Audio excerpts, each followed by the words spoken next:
중딩도 이해되는 양자 컴퓨터의 원리 설명 시리즈 그 세 번째입니다. 이번 영상에서는 드디어 본론입니다. 양자 컴퓨터는 어떻게 까무러치는 수준의 연산 속도를 보여줄 수 있는 걸까? 현재 지구상에서 가장 빠른 슈퍼컴퓨터가 10의 26제곱년 걸리는 연산을 어떻게 5분 이내에 끝낼 수 있는 건가? 그 원리를 설명드립니다. 앞서 일부 영상에서 양자 컴퓨터가 대세가 될 수밖에 없는 이유를 설명드렸고, 2부 영상에서 양자 컴퓨터를 이해하는데 핵심 지식인 양자의 중첩 원리에 대해 매우 알기 쉽게 설명드렸습니다. 아직 못 보신 분들은 이 두 영상부터 시청해 주시길 권장드리고요. 이번 영상에서는 양자 컴퓨터는 도대체 왜 이렇게 빠른가? 어찌 이렇게 차원이 다른 속도를 내는가? 그 궁금증 속 시원히 풀어드립니다. 놀라운 테크 이야기. 그래서 2부 영상에서 설명드린 양자의 중첩 현상에 대해 간단히 복습하고 시작할게요. 분자나 원자 단위의 매우 작은 미시세계의 입자들은요, 매우 신기한 성질을 갖고 있죠. 인간이 관측하지 않을 때는 여러 곳에 동시에 존재하는 중첩인 상태로 있게 되고요. 정확한 위치를 관측하는 순간 그 위치가 확정되어서 그제서야 비로소 한 곳에 위치하게 됩니다. 이러한 현상을 불확정성 원리라고도 부릅니다. 전자나 분자 등 미시세계의 입자들은 정확한 위치를 확인하기 전까지는 위치가 불확정적이다. 위치를 인위적으로 관측하기 전에는 여러 곳에 동시에 존재하게 된다. 이 말입니다.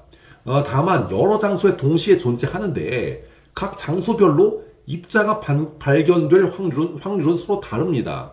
더 높은 확률로 발견되는 장소도 있고 더 낮은 확률로 발견되는 장소도 있는 거예요. 이러한 입자의 중첩 현상, 중첩돼서 여러 곳에 동시에 존재하는 성질을 이용하면 엄청나게 까무러치게 빠른 연산 속도를 달성할 수 있게 됩니다. 그 원리를 본격적으로 설명을 드릴게요. 기존 반도체 컴퓨터랑 비교해서 말씀드리면 반도체에서는요, 연산의 기본 구성 단위가 비트입니다. 비트는 0 또는 1의 값을 가집니다. 전기가 통할 때를 1로 보고 전기가 안 통할 때를 0으로 보는 거예요. 이것을 기반으로 이진법 연산을 수행하는 거죠.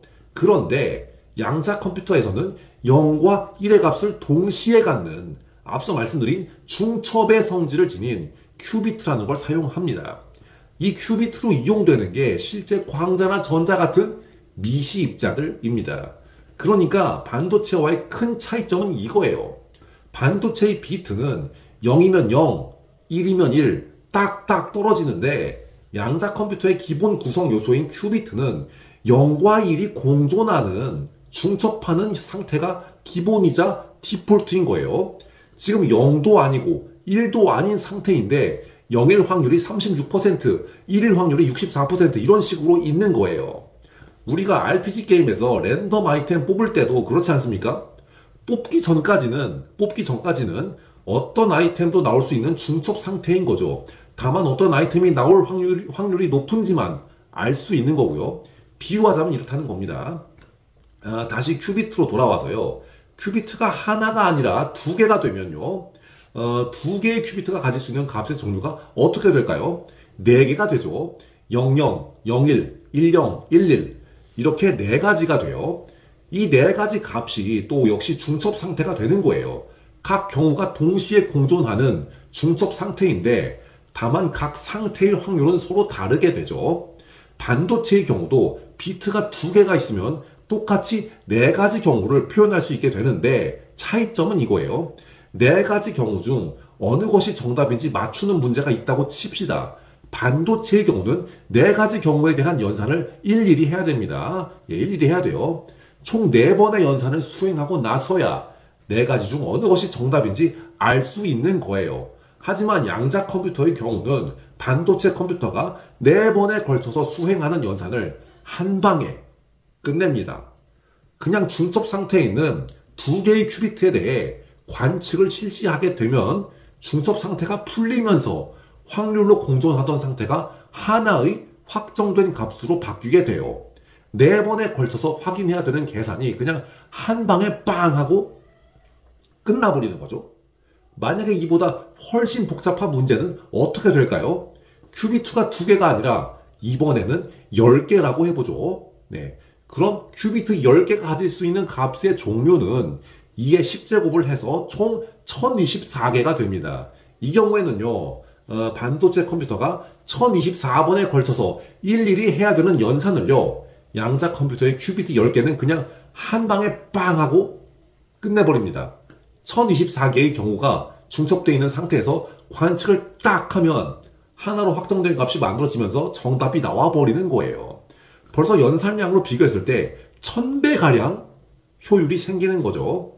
최근 발표된 구글이 윌로우가 105개의 큐비트를 갖고 있다고 하니까요.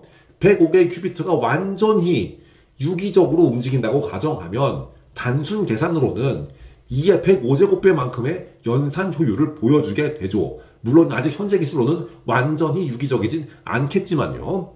정리하자면 반도체 컴퓨터가 일일이 계산해야 되는 일을 양자 컴퓨터는 한 방에 마칩니다. 일일이 계산해야 되는 여러 경우의 수를 동시에 공존하는 하나의 중첩된 상태로 해석한 다음 이것을 한 번의 관측을 통해 중첩 상태에서 확정 상태로 바꾸고 하나의 확정된 결과를 이끌어내는 거죠.